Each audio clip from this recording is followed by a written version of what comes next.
Est-ce que les auteurs veulent réagir à cette déclaration de M. Priest sur l'abolition du temps? Moi, j'avais une question sur le fait que choisir le temps comme adversaire, comment est-ce qu'on peut se battre contre le temps? C'est très très très difficile pour vos personnages, non? Est-ce que vous ne les mettez pas dans une position un défi qui est impossible à tenir? Justement, le temps, c'est un super outil pour un narrateur.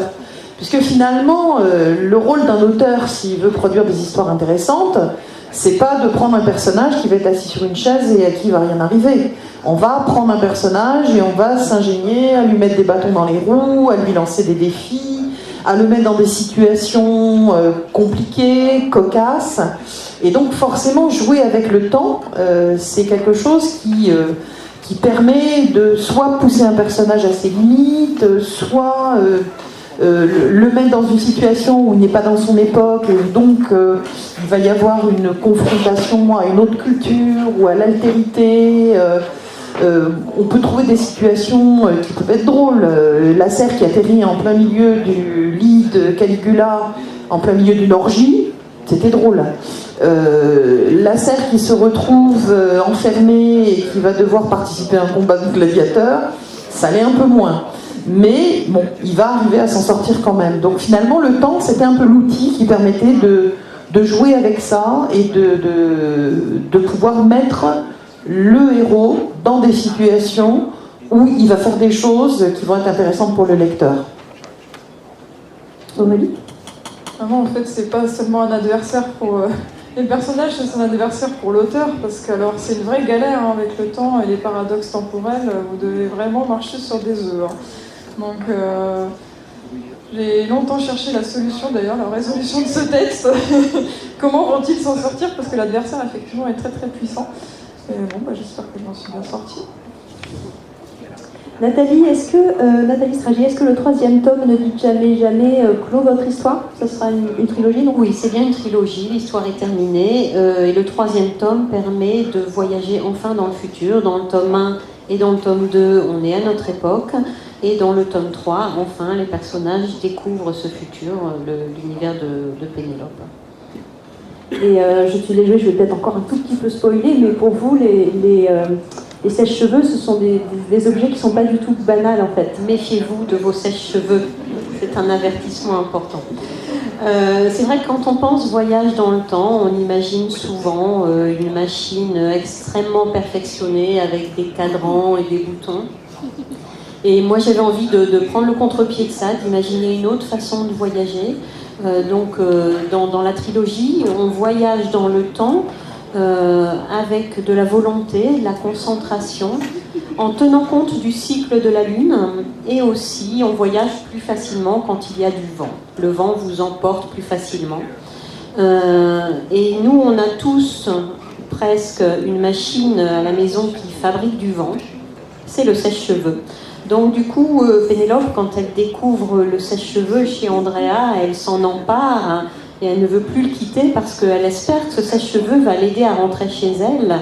Et là, s'il n'est pas assez puissant, les machines pour vous aider à voyager dans le temps, dans le futur, provoquent un souffle d'air beaucoup plus puissant. Mais en tout cas, elle s'attache beaucoup à ce sèche-cheveux qui devient un peu comme un doudou, un espoir pour elle.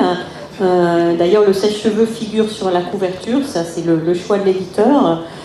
Mais c'est vrai que le sèche-cheveux a beaucoup frappé les esprits. Donc du coup, comme il est sur la couverture, j'ai veillé à ce qu'il revienne dans le tome 2 et dans le tome 3 en retournant un petit peu la situation et en jouant avec ça. Mais donc faites attention la prochaine fois que vous faites un shampoing. Pour conclure cette conférence, Sylvie Miller, je crois que votre prochain roman solo à paraître chez Critique en août, qui s'appelle Satin Cap, a aussi parlé du temps. Est-ce que vous pouvez nous en parler un petit peu? Oui, absolument. C'est l'histoire d'une jeune fille qui habite aux États-Unis, en Californie, de nos jours, et qui, depuis qu'elle est toute petite, rêve de train. Elle rêve de locomotive à vapeur, de train. Alors on sait la place que prend le train dans l'histoire des États-Unis avec la construction de cette grande ligne de chemin de fer Est-Ouest. Et donc ses rêves sont de plus en plus, à mesure qu'elle grandit, de plus en plus précis. Ça devient même des sortes de visions. Donc ça l'interpelle et elle va chercher à découvrir ce qui lui est arrivé, enfin ce qui lui arrive. Et en fait, en essayant de découvrir ça, elle va déjà découvrir une partie de son histoire familiale, déterrer des secrets. Donc elle est la descendante de colons irlandais qui sont venus aux États-Unis au 19e siècle et qui sont arrivés en Californie précisément à l'époque où on était en train de construire la voie ferrée. Le chantier était dans la Sierra Nevada. Et elle va aussi rencontrer des descendants d'Indiens, de tribus indiennes qui ont été massacrés à l'époque de la construction du train. Et également rencontrer un antiquaire chinois qui est le descendant d'un Chinois qui était ouvrier sur le chantier. Et en fait, là, il y a un jeu sur le temps, puisqu'on va aussi avoir des scènes qui se passent au passé et qui décrivent la vie de ces personnages au passé. Elle-même va se confronter au temps parce qu'elle va découvrir cette histoire familiale et à un moment donné, elle va devoir voyager pour aller résoudre des choses.